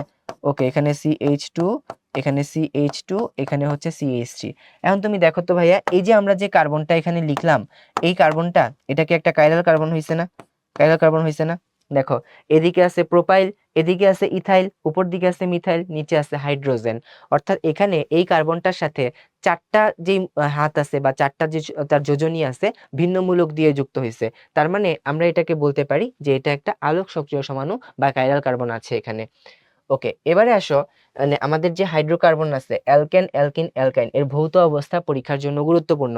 সো ভৌত অবস্থাগুলো আমাদের হচ্ছে মাঝে মাঝেই ঝামেলা লাগে যে কোন জিনিসটার ভৌত অবস্থা কি। সো আমাদের এই ভৌত অবস্থাগুলা যখন আমরা পড়ি, তখন মানে গন্ডগোল লেগে যায় কি, মানে দেখো 3 তিরিকে 9টা জিনিস পড়তে হয়। সো আমি এটা তোমাদেরকে জাস্ট 4টা জিনিস মনে রাখার মাধ্যমে তুমি এটাকে মনে রাখতে পারবা, এরকম একটা ব্যবস্থা করে দিচ্ছি। তুমি জাস্ট মনে রাখবা 4টা সংখ্যা, 4, ঠিক আছে, তারপর মনে রাখবা 17 15, ঠিক আছে, তারপর মনে রাখবা 11, 4 17 15 11, 4 17 15 11। এখন আসো এটার মানে কি, মনে রাখবা কার্বন সংখ্যা 4 পর্যন্ত সবাই গ্যাস। তাহলে অ্যালকেনের গ্যাসীয় সদস্য হইছে C1 থেকে C4, অ্যালকেনের গ্যাসীয় সদস্য হইছে কত, C1 থেকে C4। তাহলে 4 পর্যন্ত সবাই গ্যাস, 4 পর্যন্ত সবাই গ্যাস। এখন বলো, অ্যালকিন কি C1 থেকে শুরু হওয়া সম্ভব? এক কার্বনের অ্যালকিন কি আছে? নাই কিন্তু। তার মানে আমরা বলবো অ্যালকিন হচ্ছে C2 থেকে C4। অ্যালকাইনও কিন্তু একই কথা, C2 থেকে C4। তাহলে তরল C5 থেকে সবাই তরল, মানে 5 কার্বনের যৌগ থেকে শুরু হইছে, সবাই হচ্ছে তরল হইছে, সবাই তরল। এখন আসো, অ্যালকেনের তরল হইছে কি 17 পর্যন্ত, অ্যালকিনের তরল হইছে কি 15 পর্যন্ত, অ্যালকাইনের তরল হইছে 11 পর্যন্ত। এটাকেই বলছি আমরা 17 15 11। তাহলে 4 17 15 11, এই 4টা ডিজিট মনে রাখার মাধ্যমেই তোমার কিন্তু সবগুলা কিন্তু পড়া হয়ে গেল। এখন তাহলে দেখো তো, এখানে C18 যদি হয়ে থাকে বা তার চাইতে বেশি যদি হয়ে থাকে, আমরা তাকে বলবো কি, এই অ্যালকেনটা কঠিন অ্যালকেন, ঠিক আছে। আবার খেয়াল করো, এখানে অ্যালকিন, এটা 17, ঠিক আছে, অথবা তার চাইতে যদি বেশি হয়ে থাকে, তখন তাকে বলবো, সরি, এটা তো হচ্ছে 16, ঠিক আছে। তাহলে 17 15 11, তাই বলছি না। তাহলে এটা হলো কি C16। এর চাইতে যদি বেশি হয়ে থাকে অথবা যদি এটা সমান হয়ে থাকে, তখন আমরা তাকে বলবো হচ্ছে যে এটা কঠিন। আর হচ্ছে C12 থেকে শুরু হয়েছে আমাদের যে অ্যালকাইন, এরা হচ্ছে কঠিন অবস্থা প্রাপ্ত হয়েছে আর কি, ঠিক আছে। তাহলে আমরা পরীক্ষা এখান থেকে প্রশ্ন হতে পারে যে নিচের কোনটি তরল, কোনটি কঠিন, কোনটি গ্যাস, এই টাইপের প্রশ্ন হলে নিশ্চয়ই আমরা পারবো।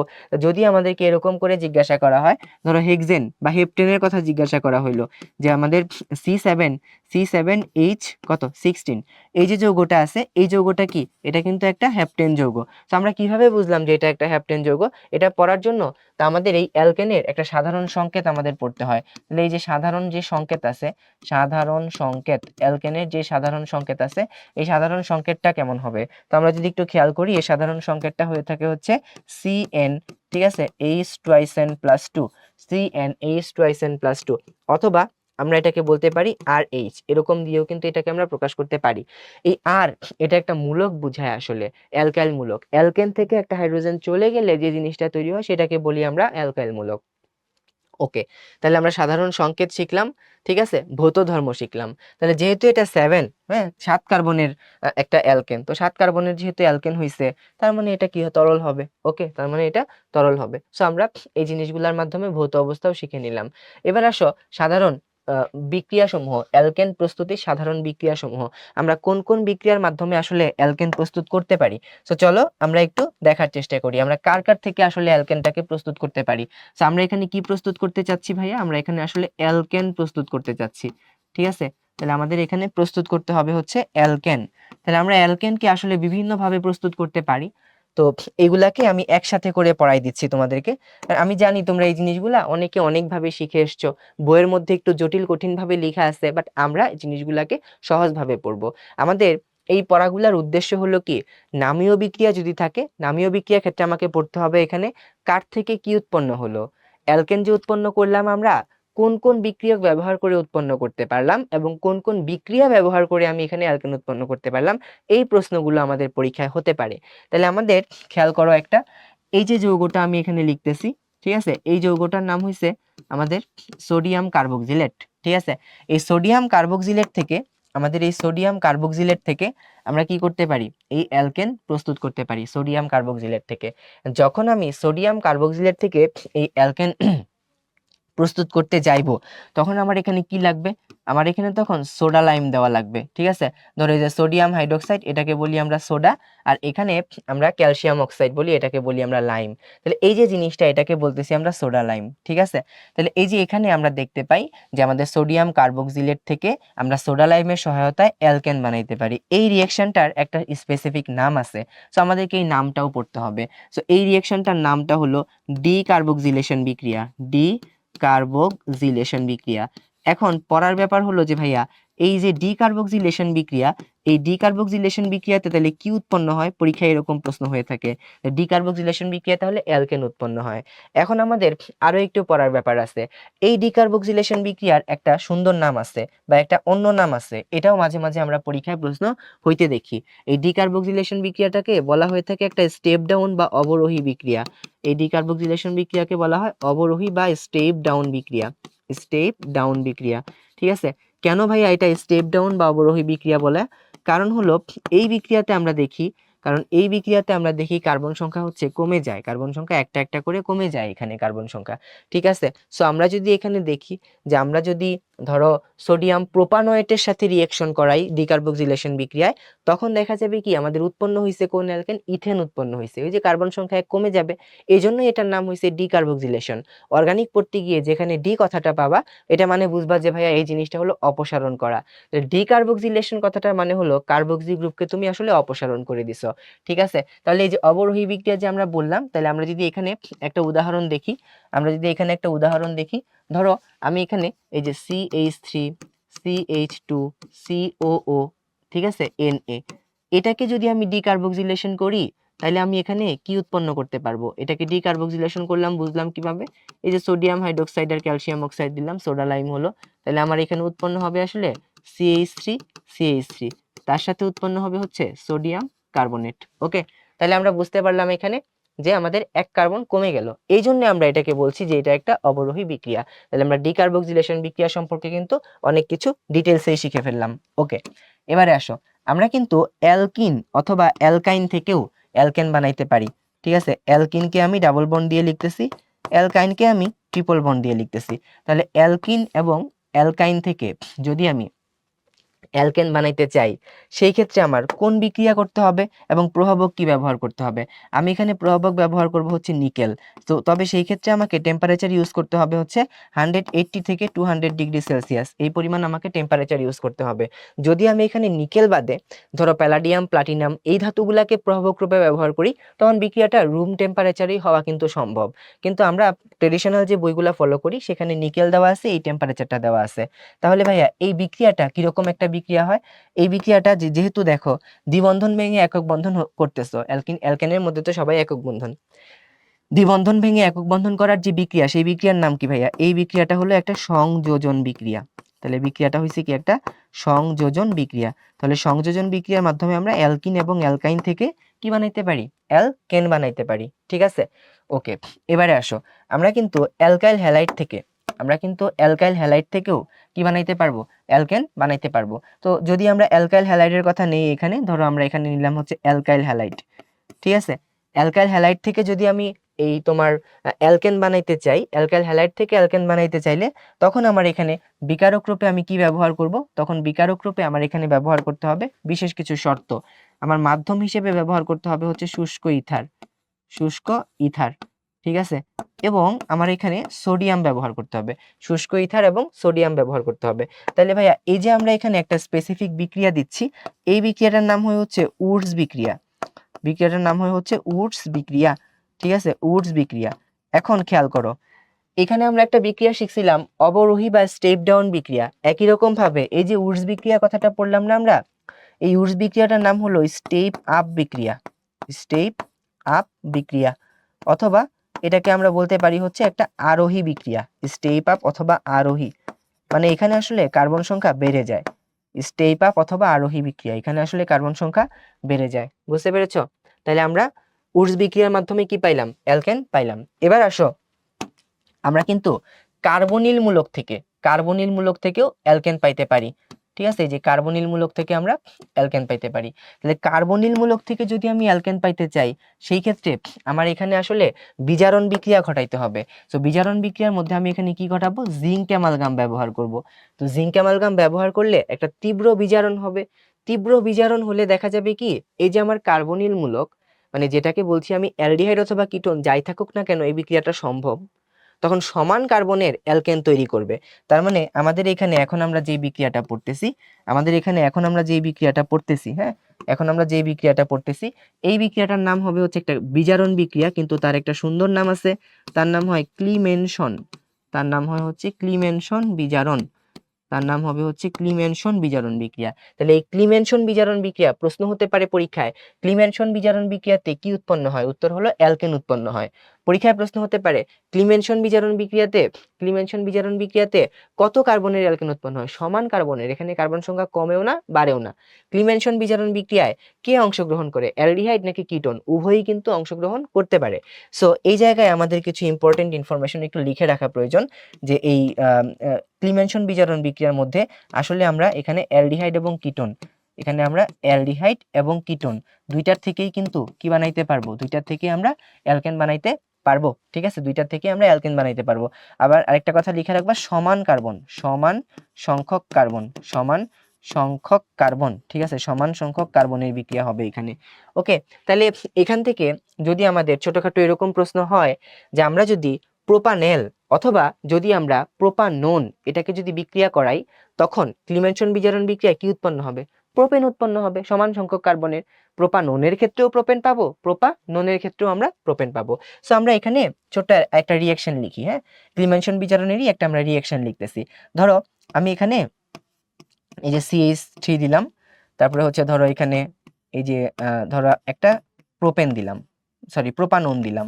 ঠিক আছে, তাহলে আমরা এখানে একটা প্রোপানন দিলাম। তাহলে এই প্রোপানন থেকে দেখো একটা জিনিস, আমরা এখান থেকে কিভাবে আমরা প্রোপেন পাইতে পারি? এই প্রোপানন থেকে আমরা কিভাবে প্রোপেন পাইতে পারি? তাহলে এই প্রোপানন থেকে আমরা কিভাবে প্রোপেন পাইতে পারি? তো আমরা এখানে একটু একটা জিনিস ছোট করে নিলাম আর কি। ঠিক আছে, এই প্রোপানন থেকে কিভাবে আমরা প্রোপেন পাইতে পারি? তো নর্মালি তুমি চিন্তা করো, এই ক্লিমেনশন বিজারণ বিক্রিয়ার একটা কথা আছে যে ভাইয়া এই বিক্রিয়াতে এমন একটা কন্ডিশন ঘটবে, এই যে কার্বনিল মূলক আছে না, এই কার্বনিল মূলকটা সরাসরি মিথিলিন মূলকে রূপান্তরিত হয়। তাহলে আমি এখানে কার্বনিলের জায়গায় সরাসরি মিথিলিন মূলক লিখে দিলাম, এই যে মিথিলিন। ঠিক আছে, তাহলে এই যে কার্বনিল মূলক সরাসরি মিথিলিন মূলকে যখন রূপান্তরিত হইলো তখন আমি এখানে দেখো প্রোপানন থেকে প্রোপেন পেয়ে গেলাম। এটাই হচ্ছে আমার ক্লিমেনশন বিজারণ বিক্রিয়া। একই কথা আমি কিন্তু প্রোপানেলের ক্ষেত্রেও পাইতাম। প্রোপানেল মানে কি, প্রোপানেল ডিহাইড আর কি, যেটা অ্যালডিহাইডের ক্ষেত্রেও কিন্তু পাইতাম। ঠিক আছে, সো আমরা দেখলাম ডিকার্বক্সিলেশন বিক্রিয়ায় পাই, সংযোজন বিক্রিয়ায় পাই, উডস বিক্রিয়ায় পাই, ক্লিমেনশন বিজারণ বিক্রিয়াতেও কিন্তু পাই। এবার আসো আমাদের আরো একটা ইম্পর্টেন্ট বিকারক হচ্ছে গ্রিগনার্ড বিকারক। ঠিক আছে, গ্রিগনার্ড বিকারক। তাহলে গ্রিগনার্ড বিকারক দেখতে সাধারণত এরকম হয়ে থাকে, RMgX, alkyl magnesium halide, alkyl magnesium halide. এই যে এখানে যখন আমরা অ্যালকাইল ম্যাগনেসিয়াম হ্যালাইড পাই তখন আমাদের এখানে কি করতে হবে জানো ভাইয়া, আর্দ্র বিশ্লেষণ করতে হবে। আর্দ্র বিশ্লেষণ মানে পানি দিতে হবে। পানি দিলে দেখা যাবে কি, তখন আমাদের কি উৎপন্ন হচ্ছে, অ্যালকেন উৎপন্ন হচ্ছে। তাহলে এখানে বিক্রিয়াটার নাম কি হবে ভাইয়া, বিক্রিয়াটা হবে হচ্ছে আর্দ্র বিশ্লেষণ। বিক্রিয়াটা হবে হচ্ছে আর্দ্র বিশ্লেষণ বিক্রিয়া, আর্দ্র বিশ্লেষণ বিক্রিয়া। ঠিক আছে, তাহলে আমাদের অ্যালকাইল ম্যাগনেসিয়াম হ্যালাইড অথবা গ্রিগনার্ড বিকারক যদি আমরা নেই, সেই ক্ষেত্রে পানি যদি দেই বা আর্দ্র বিশ্লেষণ যদি করি অ্যালকেন পাবো। এখানেও কার্বন সংখ্যা সেমই থাকে। কার্বন সংখ্যা সেম থাকে কথাটা বলতে কি বোঝাচ্ছি, যতগুলা কার্বনের অ্যালকাইল নিব ততগুলা কার্বনেরই আমরা দেখব যে অ্যালকেনটা এখানে তৈরি হয়েছে। ঠিক আছে, ওকে। এবারে আসো আমাদের আরো একটা রিঅ্যাকশন আছে, সেটা হচ্ছে কি, আমরা কোক কার্বন থেকে আমরা হচ্ছে কি কোক কার্বন থেকে কার্বন মনোক্সাইড পাইতে পারি। ঠিক আছে, আমরা কোক কার্বন থেকে কার্বন মনোক্সাইড পাইতে পারি। ওকে, তাহলে কোক কার্বন থেকে আমরা কার্বন মনোক্সাইড পাই। তাহলে এখানে লিখলাম হচ্ছে কোক কার্বন। ঠিক আছে, তাহলে কোক কার্বন থেকে কি পাই ভাইয়া, কার্বন মনোক্সাইড পাই। এই কার্বন মনোক্সাইড কি করতে পারে, কার্বন মনোক্সাইড হচ্ছে ধরো রিঅ্যাকশন করতে পারে হাইড্রোজেনের সাথে। ধরো আমি যদি এখানে n সংখ্যক কার্বন মনোক্সাইড নেই, তাহলে আমার 2n+1 সংখ্যক হাইড্রোজেনের সাথে রিঅ্যাকশন করাইতে হবে। রিঅ্যাকশন করাইলে আমি অ্যালকেন পাবো। এই বিক্রিয়াটার একটা নাম আছে, এই বিক্রিয়াটার নামটা হলো ফিশার ট্রপস বিক্রিয়া। তবে এই নামটা আমরা কিন্তু দেখা যায় যে জৈব যৌগের চ্যাপ্টারে পাই না, অর্থনৈতিক রসায়ন পড়তে গিয়ে পাই আর কি। তাহলে এখানে আমরা পড়তেছি হচ্ছে ফিশার ট্রপস বিক্রিয়া। তাহলে এটা হয়েছে কি আমাদের একটা ফিশার ট্রপস বিক্রিয়া। ঠিক আছে, তাহলে ফিশার ট্রপস বিক্রিয়ার মাধ্যমে কার্বন মনোক্সাইড এবং হাইড্রোজেনের বিক্রিয়াও কি পাইতে পারি, আমরা অ্যালকেন পাইতে পারি। ওকে, ডান। এবারে আসো আরেকটা বিশেষ বিক্রিয়া আছে, সেই বিক্রিয়াটাতেও আমরা এই যে সোডিয়াম কার্বক্সিলেট থেকে বা সোডিয়াম কার্বক্সিলেট বা কোনো কার্বক্সিলেট লবণ থেকে তড়িৎ বিশ্লেষণ প্রক্রিয়ার মাধ্যমে অ্যালকেন পাইতে পারি। ওই বিক্রিয়াটা সম্পর্কে আমরা একটু বলে ফেলি। এটা একটু মানে হাজারি স্যারের বইয়ে না থাকলেও কবির স্যার বা অন্যান্য বইতে আছে আর কি। তাহলে আমরা এই যে যেটাকে বলতেছি আমরা তোমার যে আমাদের সোডিয়াম কার্বক্সিলেট বা কোনো কার্বক্সিলেট লবণ, এই কার্বক্সিলেট লবণের মধ্যে যদি আমরা তড়িৎ বিশ্লেষণ করি, তড়িৎ বিশ্লেষণ যদি আমরা করি এখানে, হ্যাঁ, আমরা এখানে কি করব, তড়িৎ বিশ্লেষণ, আমরা এখানে করব হচ্ছে তড়িৎ বিশ্লেষণ। ঠিক আছে, তাহলে যদি আমরা তড়িৎ বিশ্লেষণ করি, তড়িৎ বিশ্লেষণ করলে অ্যালকেন পাবো। এখন এই অ্যালকেনটা কোথায় উৎপন্ন হবে, অ্যানোডের ক্ষেত্রে উৎপন্ন হবে। তাহলে অ্যালকেনটা আমরা কোথায় উৎপন্ন করতে পারবো, অ্যানোডে উৎপন্ন করতে পারবো। এই বিক্রিয়াটার একটা সুন্দর নাম আছে, এই বিক্রিয়াটার সুন্দর নাম হয় হচ্ছে, আমরা এটাকে বলে থাকি যে কোব সংশ্লেষণ বিক্রিয়া। ঠিক আছে, কোব সংশ্লেষণ বিক্রিয়া বা কোব বিশ্লেষণ বিক্রিয়া, মানে কোব তড়িৎ বিশ্লেষণ বিক্রিয়া আর কি, কোব সংশ্লেষণ বিক্রিয়া। তাহলে আমরা এখানে পড়তেছি হচ্ছে কোব সংশ্লেষণ বিক্রিয়া। তাহলে কোব সংশ্লেষণ বিক্রিয়াতে কি উৎপন্ন হয়, এখানেও কিন্তু উচ্চতর অ্যালকেন উৎপন্ন হয়। তাহলে কোব সংশ্লেষণ বিক্রিয়াতে কি উৎপন্ন হয়, উচ্চতর অ্যালকেন। তার মানে এই বিক্রিয়াটাও একটা স্টেপ আপ বিক্রিয়া হয়, স্টেপ আপ বিক্রিয়া। তাহলে আমরা স্টেপ আপ বিক্রিয়া কিন্তু দুইটা পাইলাম, একটা স্টেপ আপ বিক্রিয়া পাইলাম হচ্ছে উডস বিক্রিয়া, আর একটা স্টেপ আপ বিক্রিয়া পাইলাম হচ্ছে কোব সংশ্লেষণ বিক্রিয়া।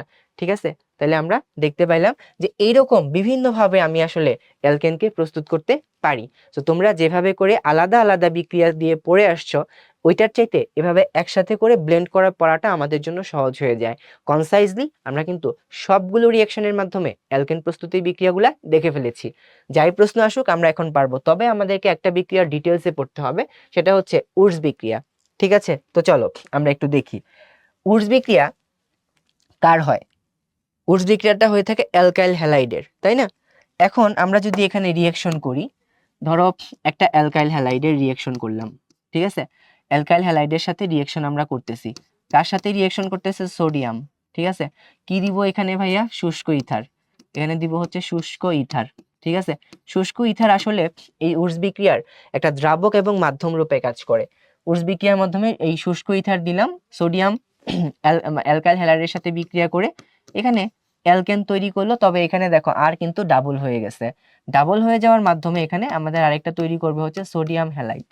এখানে তোমাদেরকে ছোটখাটো কিছু অনুসিদ্ধান্ত শেখাতে চাই, সেটা হলো কি, অর্গানিক রিয়াকশনের মধ্যে যখন দেখবা বিক্রিয়কের মধ্যে হ্যালোজেন আছে আর ধাতু আছে, তো তুমি উৎপাদের মধ্যে একটা ধাতব হ্যালাইড উৎপন্ন করে দিবা। যদি তুমি উৎপাদের মধ্যে ধাতব হ্যালাইড উৎপন্ন করতে পারো, বাকি অংশকে যদি একসাথে করতে পারো, তোমার রিয়াকশন কমপ্লিট হয়ে যাবে। ঠিক আছে, তাহলে আমরা এরকম আরো কয়েকটা একটু বাস্তবিক পক্ষের রিয়াকশন দেখি। বাস্তবিক পক্ষের রিয়াকশন বলতে বোঝাচ্ছি যে মানে ধরো যদি আমি এখানে মিথাইল আয়োডাইডের সাথে বিক্রিয়া করাই, এই যে সোডিয়ামের সাথে বিক্রিয়া করাচ্ছি, ঠিক আছে, এখানে আমি ড্রাই ইথার দিলাম, ঠিক আছে, ড্রাই ইথার বা শুষ্ক ইথার দিলাম, সেই ক্ষেত্রে আমার এখানে কি উৎপন্ন হবে ভাইয়া বলতো? সেই ক্ষেত্রে আমার উৎপন্ন হবে এখানে এই যে এটা ডাবল হয়ে গেছে, এই যে ডাবল হয়ে গেল না, এটাই হলো কি উচ্চতর অ্যালকেন তৈরি হলো আর কি। তার সাথে এখানে সোডিয়াম আয়োডাইড তৈরি হবে, তবে সোডিয়াম আয়োডাইড এখানে তৈরি হবে দুইটা, এখানে এটা দিতে হবে হচ্ছে 2, এখানে এটা দিতে হবে হচ্ছে 2। এখন প্রশ্ন হলো, উর্স বিক্রিয়ার বেশ কিছু প্রশ্ন আমরা কিন্তু পরীক্ষায় আসতে দেখব। উর্স বিক্রিয়া বেশ কিছু প্রশ্ন আমরা পরীক্ষায় আসতে দেখব। প্রশ্ন হলো, প্রথম কথা যে উর্স বিক্রিয়াতে উৎপন্ন হয় না, উৎপন্ন হয় না, উৎপন্ন হয় না এমন একটা অ্যালকেনের নাম, এমন একটা অ্যালকেনের নাম হলো মিথেন।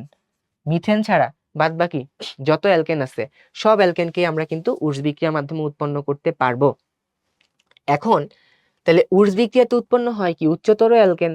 তাহলে ভাইয়া উচ্চতর অ্যালকেন যখন উৎপন্ন হবে, তখন তো আমাদের স্বাভাবিকভাবে মনে হতে পারে যে শুধু জোড় সংখ্যায় যে অ্যালকেন গুলা বা জোড় সংখ্যক কার্বনের যে অ্যালকেন সেগুলা পাবো, বিজোড় সংখ্যক গুলা পাবো না। এই ধারণাটা ভুল, আমাদের এই ধারণাটা ভাঙতে হবে যে মিশ্র উর্স বিক্রিয়া কিন্তু সম্ভব। তাহলে আমরা এখন যে রিঅ্যাকশনটা পড়ব, সেই রিঅ্যাকশনটা আসলে একটা মিশ্র উর্স বিক্রিয়া।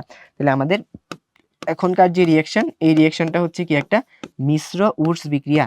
তাহলে যখন আমরা এই মিশ্র উর্স বিক্রিয়া পড়তেছি, মিশ্র উর্স বিক্রিয়ার মধ্যে কি থাকে, ধরো আমি যদি এখানে খেয়াল করি মিশ্র উর্স বিক্রিয়া, ধরো এখানে হচ্ছে আছে আমাদের এই মিথাইল আয়োডাইড, ধরো এখানে আছে আমাদের মিথাইল আয়োডাইড, তার সাথে দিলাম আমি এখানে ধরো এই যে ইথাইল আয়োডাইড। ঠিক আছে, তাহলে মিথাইল আয়োডাইড আছে, ইথাইল আয়োডাইড আছে। ঠিক আছে, তাহলে মিথাইল আয়োডাইড নিলাম, ইথাইল আয়োডাইড নিলাম, এর সাথে দিব হচ্ছে সোডিয়াম, এখানে দিব হচ্ছে আমাদের সেই ড্রাই ইথার, সেই ড্রাই ইথার। এখন আমাদের কথা হলো এখানে তাইলে আমরা কি কি উৎপন্ন করতে পারবো, এখানে তাইলে আমরা কি কি উৎপন্ন করতে পারবো। ঠিক আছে, এখানে আমরা কি কি উৎপন্ন করতে পারবো। ঠিক আছে, তো চলো আমরা এটা একটু দেখে ফেলি যে এখানে আমাদের কি কি উৎপন্ন হওয়া সম্ভব। তো চলো দেখা যাক। তো এখানে এই যে প্রথমটাকে ডাবল করো, এটাকে ডাবল করো, তাহলে CH3 তাহলে C2H6, তাহলে আমরা ইথেন পেলাম। এটাকে ডাবল করো, C2 কে ডাবল করলে কত হয় 4, H কে ডাবল করলে কত হয় 10।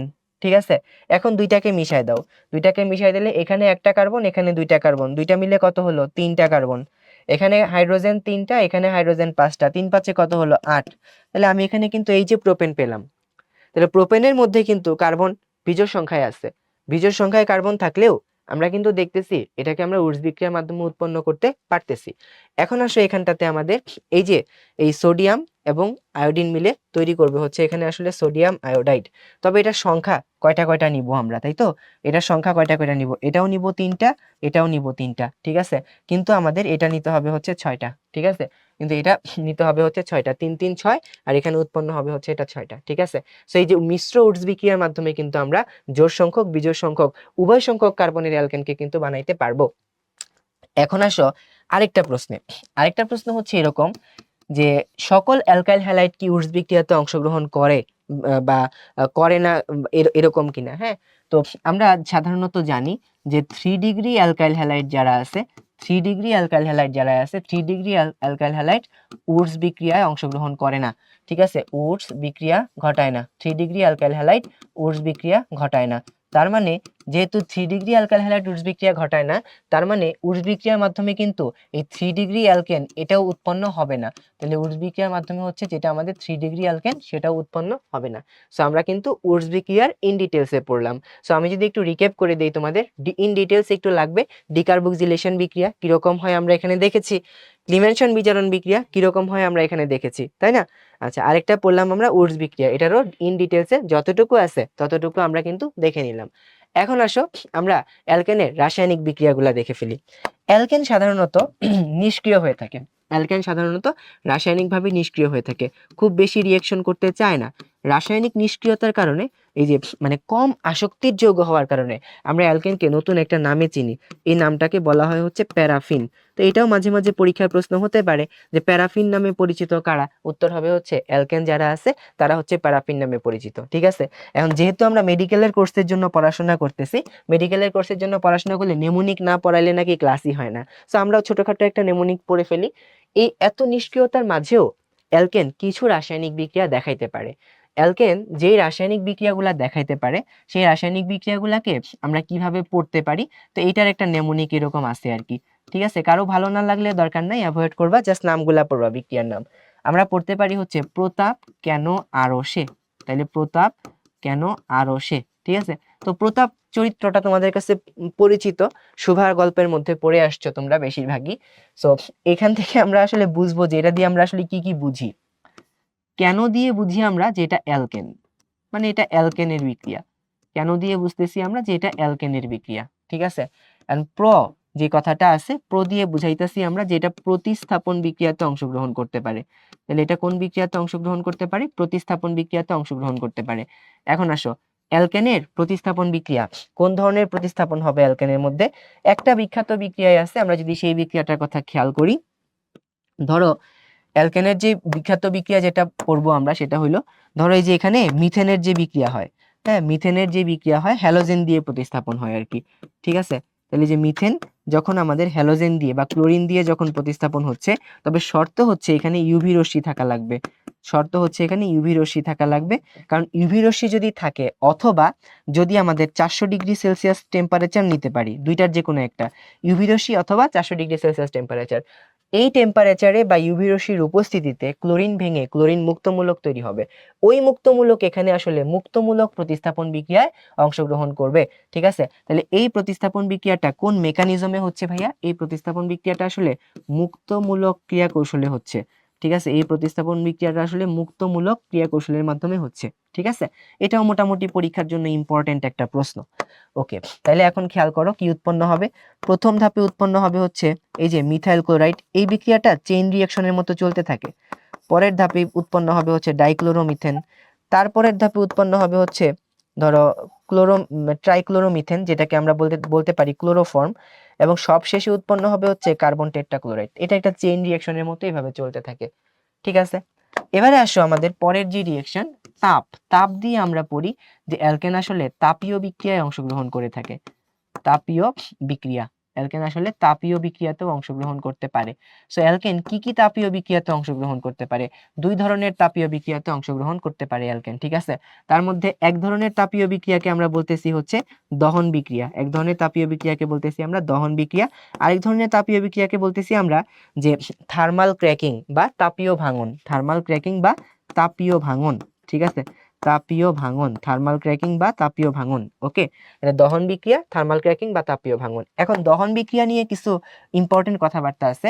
এই দহন বিক্রিয়াটা দুই রকম হতে পারে, একটা হচ্ছে সম্পূর্ণ দহন হতে পারে, ঠিক আছে, একটা হচ্ছে অসম্পূর্ণ দহন হইতে পারে। তাহলে সম্পূর্ণ দহন হইতে পারে, আর একটা হলো অসম্পূর্ণ দহন হইতে পারে। সম্পূর্ণ দহন হইতে পারে, অসম্পূর্ণ দহন হইতে পারে। সম্পূর্ণ দহনের মধ্যে কার্বন ডাই অক্সাইড এবং এবং জলীয় বাষ্প তৈরি হয়। ঠিক আছে, অসম্পূর্ণ দহনের মধ্যে কার্বন ডাই অক্সাইডের সাথে কার্বন মনোক্সাইড তৈরি হয় এবং জলীয় বাষ্প তৈরি হয়। ঠিক আছে, মানে এখানে এই কার্বন মনোক্সাইডটা ইম্পর্টেন্ট। আম, এটা অনেকে একটু আবার মানে ওভার এনথুজিয়াস্টিক্যালি সবসময় চিন্তা করো না যে পরীক্ষায় ধরো এরকম প্রশ্ন আসছে অসম্পূর্ণ দহনে কোনটি উৎপন্ন হয়, কার্বন মনোক্সাইডও আছে ডাইঅক্সাইডও আছে, দুইটাই দাগায় দিও না। স্পেসিফিক্যালি কার্বন মনোক্সাইড দাগাও, এটা স্পেসিফিক, এটা অসম্পূর্ণ দহনেই তৈরি হয়। জানার জন্য জেনে রাখো যে অসম্পূর্ণ দহনে আসলে কার্বন মনোক্সাইডের সাথে কার্বন ডাইঅক্সাইডও কিছুটা তৈরি হতে পারে। এই দহন বিক্রিয়ার ইম্পর্টেন্ট আরেকটা কথা হলো যে এটা আমাদের এই অ্যালকেনের শনাক্তকারী বিক্রিয়া।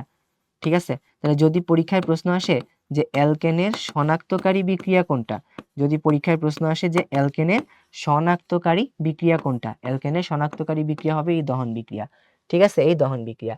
আর তাপীয় ভাঙন যে বিক্রিয়াটা আছে, এই তাপীয় ভাঙন বিক্রিয়াতে কি হয়, এই তাপীয় ভাঙন বিক্রিয়াতে কি হয় সেটা যদি খেয়াল করো, এই বিক্রিয়াটাতে হয় যে উচ্চতর যে অ্যালকেনগুলো আছে, উচ্চতর অ্যালকেন মানে বড় চেইনের যে অ্যালকেন আছে আর কি, কার্বন সংখ্যা যখন অনেক বেশি, এই বড় চেইনের অ্যালকেনগুলা টেম্পারেচার দিলে এটা মানে পাইরোলাইসিস বলা হয়, হ্যাঁ, পাইরোলাইসিস হয়ে নিম্নতর অ্যালকিন এবং অ্যালকেন তৈরি করে, ঠিক আছে। তাহলে নিম্নতর অ্যালকিন, ঠিক আছে, প্লাস অ্যালকেন, ছোট চেইনের যে অ্যালকিন অ্যালকিন অ্যালকেন আছে সেগুলো সে তৈরি করতে পারে।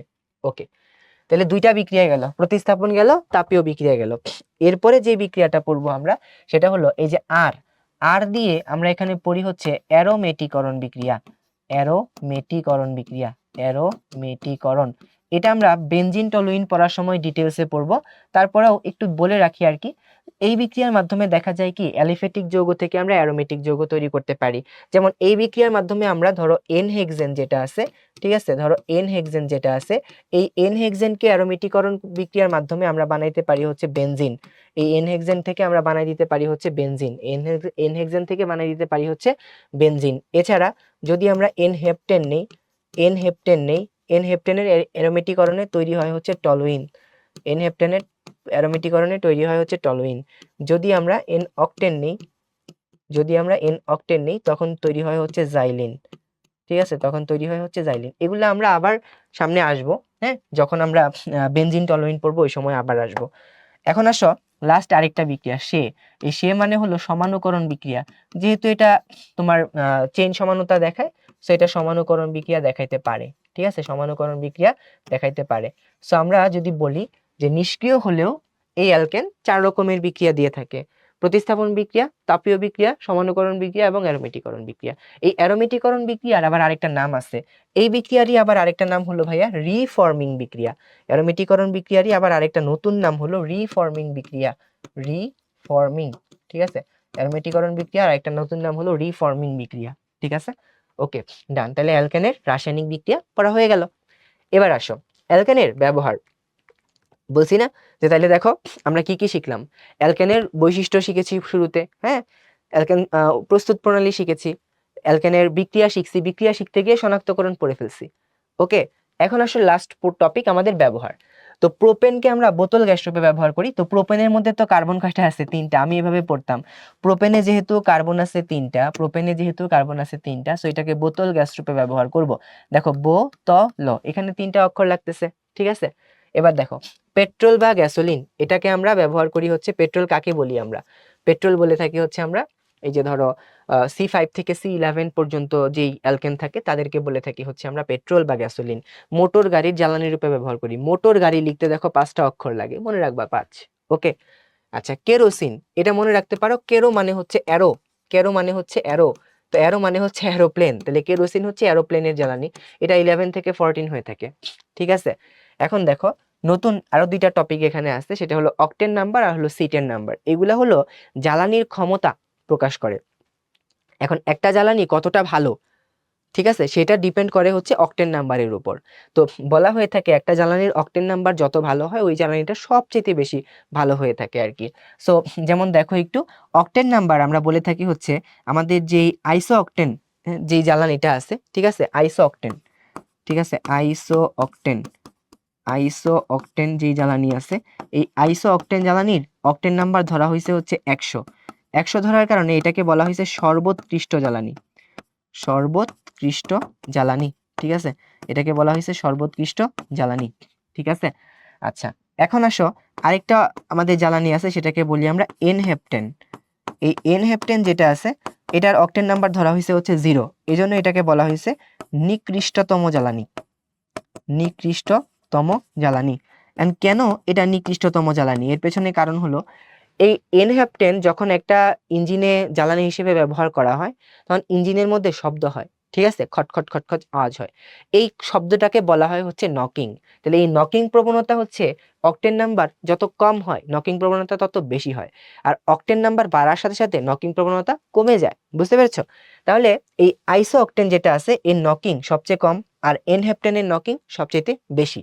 এখন আসো এই নকিং রোধ করার জন্য, এই নকিং রোধ করার জন্য আমরা কি করব, ঠিক আছে, নকিং রোধ, ঠিক আছে, নকিং রোধ, এটার জন্য আমরা কি করব, নকিং রোধ করার জন্য অথবা আমরা এটাকে বলি অ্যান্টি নক, এরকম উপাদান ব্যবহার করতে হবে। এই অ্যান্টি নক উপাদানের মধ্যে কি কি ব্যবহার করা যেতে পারে, যে আমরা ব্যবহার করতে পারি একটা উপাদান তার নাম হলো টেট্রা, একটা উপাদান ব্যবহার করতে পারি তার নাম হলো টেট্রা ইথাইল, তার নাম হলো টেট্রা ইথাইল লেড, ঠিক আছে, অথবা টেট্রামিথাইল লেডও ব্যবহার করা যায়, টেট্রাইথাইল লেডটা বেশি পরিচিত। এটা নকিং রোধ করার জন্য ব্যবহার করা হয়ে থাকে। অথবা আমরা আরো আরো একটা কাজ করতে পারি, যে জ্বালানি ব্যবহার করবো শাখাযুক্ত জ্বালানি আমরা ব্যবহার করতে পারি, ঠিক আছে। সো আমরা অকটেন নাম্বার শিখে নিলাম। এবার আসো সিটেন নাম্বার। এটা খুবই মানে কম গুরুত্বপূর্ণ একটা ইনফরমেশন, জাস্ট অন্য বইতে আছে তাই বলে দিচ্ছি। মানে একটা জ্বালানি কত দ্রুত শক্তি উৎপন্ন করতে পারে, কত দ্রুত শক্তি উৎপন্ন করতে পারে সেটা হলো সিটের নাম্বারের উপর ডিপেন্ড করে। উৎপন্ন করতে পারে, কত দ্রুত শক্তি উৎপন্ন করতে পারে সেটা হলো সিটের নাম্বারের উপর ডিপেন্ড করে। সিটের নাম্বার কার কত এগুলো মুখস্থ করা আসলে খুব বেশি ইম্পর্টেন্ট কোনো কিছু না। যা সিটের নাম্বারটা কি জিনিস এটা একটু তোমরা দেখে রেখো আর কি। হ্যাঁ, ওকে, চলো আমরা একটু কোয়েশ্চেনগুলো দেখে ফেলি যে আমাদের অ্যালকেন থেকে কি টাইপের কোয়েশ্চেনগুলো পরীক্ষায় অতীতে এসছে। সেটা হলো কোন বিক্রিয়াতে অ্যালডিহাইড মূলক মিথিলিন মূলকে পরিণত হয়ে থাকে? ক্লিমেনশন বিজারণ বিক্রিয়াতে, আমরা দেখে এসেছি তাই না। ওকে, কোনটি জৈব অ্যাসিডের, বাকি বিক্রিয়াগুলো বলি, গ্রিগনার বিক্রিয়া বলে কোনো বিক্রিয়া নাই, উডস বিক্রিয়াতে অ্যালডিহাইড মূলক অংশগ্রহণ করে না, ডিকার্বক্সিলেশনে আসলে কার্বক্সিলেট লবণ অংশগ্রহণ করে তাই না। আচ্ছা, জৈব অ্যাসিডের ডিকার্বক্সিলেশন বিক্রিয়ার প্রধান উৎপাদ কোনটি? অ্যালকেন, ঠিক আছে, এই যে এটা অপশন বি। ওকে, ডান। এবারে আসো, একটা বিক্রিয়া দিছে, বিক্রিয়া দিয়ে এখানে বলছে যে এম একটা উৎপাদ, যৌগটার নাম কি? আমরা দেখতে পারতেছি যেহেতু এখানে শুষ্ক ইথার আছে এবং সোডিয়াম আছে, তার মানে আমাদের এই বিক্রিয়াটা একটা উডস বিক্রিয়া। এবং এখানে আমরা দেখতে পাচ্ছি একটাই বিক্রিয়ক আছে। তাহলে নর্মাল উডস বিক্রিয়া যদি হয়ে থাকে তাহলে এখানে আছে আমাদের প্রোপাইল ব্রোমাইড। তো প্রোপাইলের মধ্যে কয়টা কার্বন? 3টা কার্বন। তাহলে আমি এখন যে উৎপাদটা পাবো সেই উৎপাদটা হবে হচ্ছে 3 দুগুণে 6, 6 কার্বনের একটা অ্যালকেন। সো আমার এখানে 6 কার্বনের অ্যালকেন কে আছে? 6 কার্বনের অ্যালকেন আছে হেক্সেন। সো আমার এটার অ্যান্সারটা হয়ে যাচ্ছে হচ্ছে হেক্সেন। ওকে, এবারে আসো, এখানে আরেকটা রিঅ্যাকশন দেওয়া আছে, সোডিয়াম প্রোপানয়েট। এটা সোডা লাইমের সাথে বিক্রিয়া করতেছে, এই বিক্রিয়াতে কি উৎপন্ন হয়েছে? তো এটা তো ডিকার্বক্সিলেশন বিক্রিয়া। তো এই ডিকার্বক্সিলেশন বিক্রিয়াতে কি উৎপন্ন হবে? একটা কার্বন কমে গিয়ে অ্যালকেন পাবো, ঠিক আছে। তাহলে প্রোপানয়েট তো 3 কার্বনের, তাহলে 2 কার্বনের অ্যালকেন হিসেবে আমরা এখানে ইথেন পাবো, ঠিক আছে। 2 কার্বনের হিসেবে আমরা এখানে ইথেন পাবো, ঠিক আছে। CH3 উৎপন্ন করবে, তার সাথে আমরা এখানে সোডিয়াম কার্বনেট উৎপন্ন করতে পারবো, ঠিক আছে। শেষ। তো সবাইকে অনেক অনেক শুভকামনা জানিয়ে লেকচারটা এখানেই শেষ করছি।